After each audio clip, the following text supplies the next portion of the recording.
11 सितंबर का दिन दो चीजों के कारण विश्व और भारत के इतिहास में अविस्मरणीय है। और एक 54 साल का युवा आज जाकर भारत और भारतीय संस्कृति को लांछित करने, अपमानित करने की कोई I don't want to live in India, I doesn't value skilled people, I doesn't have the freedom of faith. मित्रों, श्री राहुल गांधी जी अपने चिर परिचित अंदाज में विपक्ष में हैं और चित्र विचित्र प्रकार से भारत विरोधी विश्वमन में संलग्न है। परंतु इस बार जो हुआ है वो अपने आप में बहुत गंभीर और पूरे देश के लिए विचारणीय है। वे भारत के इतिहास के पहले नेता प्रतिपक्ष बने हैं जिन्होंने किसी घोषित भारत विरोधी सांसद के साथ मुलाकात करके अपने मधुर मनोभावों की अभिव्यक्ति की है। अमेरिकी सांसद इल्हान उमर, जो भारत विरोधी वक्तव्यों और स्टैंड के लिए विख्यात / कुख्यात हैं, जिनके की विषय में एक सर्वविदित सत्य है कि पाकिस्तान गवर्नमेंट के द्वारा ले जाए गए उन चुनिंदा अमेरिकी सांसदों में से एक थी जिन्हें पाक अधिकृत कश्मीर में ले जाकर पाकिस्तान की गवर्नमेंट की तरफ से विजिट कराया गया था।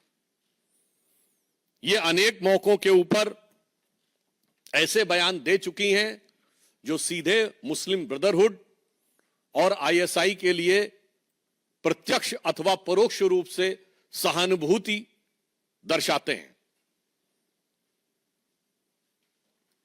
राहुल गांधी जी भारत के इतिहास के पहले नेता प्रतिपक्ष बन चुके हैं जिनका नाम एक समय पर पाकिस्तान ने संयुक्त राष्ट्र संघ में भारत विरोधी अपने वक्तव्य में प्रयोग किया था। और आज अपने उनके भारत विरोधी मित्रों की श्रृंखला में एक और उपलब्धि राहुल गांधी को प्राप्त हुई है। He has further added another feather to his cap of anti India friends, जब पन्नू ने उनकी तारीफ की है, यानी पाकिस्तान से लेकर पन्नू तक के और इल्हान उमर तक उनकी तारीफों में जो पुल गढ़े जा रहे हैं उसमें एक नया नाम और भी है। ये जनाब हैं मुशफिकुल फजल। ये वो पत्रकार हैं, आप सबको ध्यान हो, जिन्होंने व्हाइट हाउस की प्रेस कॉन्फ्रेंस में और यूएन स्पोक्स पर्सन से अरविंद केजरीवाल के बारे में, अरेस्ट के बारे में सवाल पूछा था। ये है वो महोदय। अब आइए साहब, और ये महोदय जो हैं, देखिए कितने मधुर भाव से सेल्फी ले रहे हैं राहुल गांधी जी के साथ। और राहुल गांधी जी और उनके चच्चा, जो बता चुके थे कि वेस्ट वाले अरब से आए हैं और नॉर्थ वाले यूरोप से आए हैं, ईस्ट वाले चाइना से आए हैं, दक्षिण भारत वाले अफ्रीका से आए हैं, ये चतुर्दिक प्रतिभा के धनी जो इनके सैम हैं, उनके साथ ये बैठे हुए हैं। अब ये इल्हान उमर के साथ मुस्कुराहट बिखेरती हुई और हर भारतवासी को दिल को चीरती हुई ये तस्वीर है। इस विजिट में उन्होंने कुछ ऐसे शब्दों का प्रयोग किया है जिस पे मैं पूरे देश का ध्यान आकर्षित करना चाहूंगा। ये वर्ड्स उनकी डिफरेंट स्पीचेस में आए हैं। I don't want to live in India, I doesn't value skilled people, I doesn't have the freedom of faith, Indians in India there are hateful peoples, Indians doesn't allow the different languages, Indian identity is not acceptable, Indian society is casteist, Indians social media influencers are for UC only, और separatist और जो कश्मीर में terror के perpetrator थे उनका समर्थन है। अब यहां पर मैं एक बात थोड़े दुख के साथ कहना चाहूंगा। मित्रों, आज 11 सितंबर है। 11 सितंबर का दिन दो चीजों के कारण विश्व और भारत के इतिहास में अविस्मरणीय है।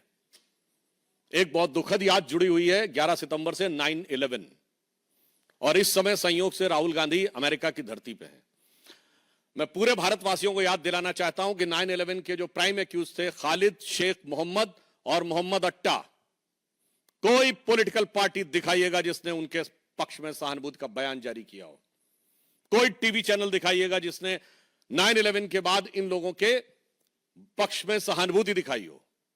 कोई पॉलिटिकल पार्टी बताइएगा जो अमेरिका के इतिहास का सबसे बड़ा सिक्योरिटी लैप्स, जो अमेरिका के इतिहास का सबसे बड़ा इंटेलिजेंस फेलोर, जिसने उस सरकार के ऊपर उंगली उठाई हो कि इंटेलिजेंस फेलोर था और सिक्योरिटी लैप्स था। ना, बल्कि पूरे अमेरिका ने और उनकी सारी पॉलिटिकल पार्टी ने फर्म रिजॉल्व किया। जॉर्ज बुश जो रिपब्लिकन थे, उन्होंने कहा कि हम ओसामा बिन लादेन को मारेंगे, और बराक हुसैन ओबामा जो कि डेमोक्रेट थे, उस काम को अंजाम दिया।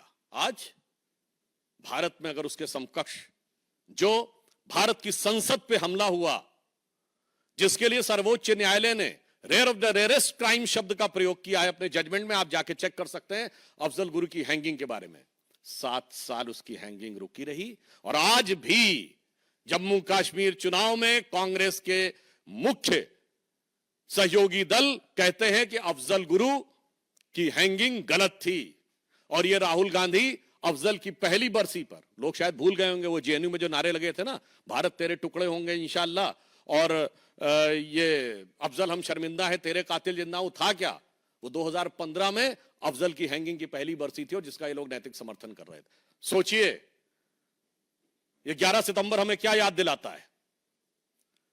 देश को लेकर एक ऐसी सोच। आप बताइए किसी भी अमेरिका के नेता ने बाहर जाकर कोई ऐसा विरोध किया हो? दूसरा, याद करते हुए दिल भर आता है, आज 11 सितंबर वो दिन है जिस दिन 11 सितंबर 1893 को स्वामी विवेकानंद ने शिकागो में पार्लियामेंट ऑफ रिलीजन में अपना ऐतिहासिक अविस्मरणीय वक्तव्य दिया था। दुख, 29 साल के उस युवा सन्यासी ने भारत की वो प्रतिष्ठा बढ़ाई थी कि शिकागो हेराल्ड ट्रिब्यून ने यह लिखा था कि इस युवा सन्यासी के पास लगता है ज्ञान का वो समुद्र है जिसकी एक बूंद भी हमारे सारे विद्वानों के पास मिला के नहीं है। और एक 54 साल का युवा आज जाकर भारत और भारतीय संस्कृति को लांछित करने, अपमानित करने की कोई रास्ता नहीं छोड़ता। मैं पूछना चाहता हूं, राहुल गांधी ने आज तक क्या कभी जाकर वहां शिकागो में गए हैं विवेकानंद के उस हॉल में? आज 11 सितंबर है, अगर इस प्रेस को सुनने के बाद भी वो विवेकानंद जी के की उस चीज के स्मरण में एक वक्तव्य जारी कर दें, तो मैं इसको बहुत बड़ी उनकी उदारता मान लूंगा। क्योंकि ये बहुत साफ है, आपको भाजपा से नफरत हो सकती है, प्रधानमंत्री श्री नरेंद्र मोदी से आपके मन में ग्लानि, हिकारत, इंफीरियरिटी कॉम्प्लेक्स हो सकती है। भारतीय संस्कृति के प्रति अपशब्दों का आप प्रयोग क्यों करते हैं? चलिए, आपने भारतीय संस्कृति के बारे में, भारतीय समाज के बारे में कभी 4 अच्छे शब्द बोले हो, 4 अच्छे वाक्य, आप सारे लोग हैं, मैं आपसे पूछना चाहता हूं, बताइएगा।